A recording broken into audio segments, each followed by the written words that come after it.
Scale of fish producers in the counties.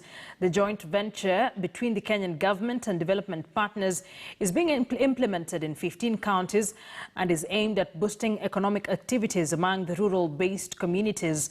Now, the move is aimed at using aquaculture to ease pressure on the capture fisheries that continues to express myriad of challenges, including overfishing.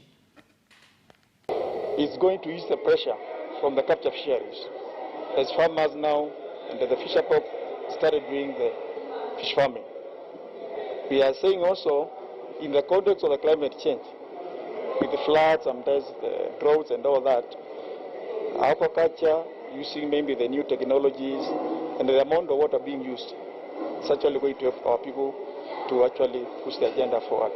These counties were selected because they have a high potential in one area or the other. Some have a lot of water resources. Some have population that will create market for the farmed fish. And we are supporting also the value chain development of aquaculture. Stakeholders in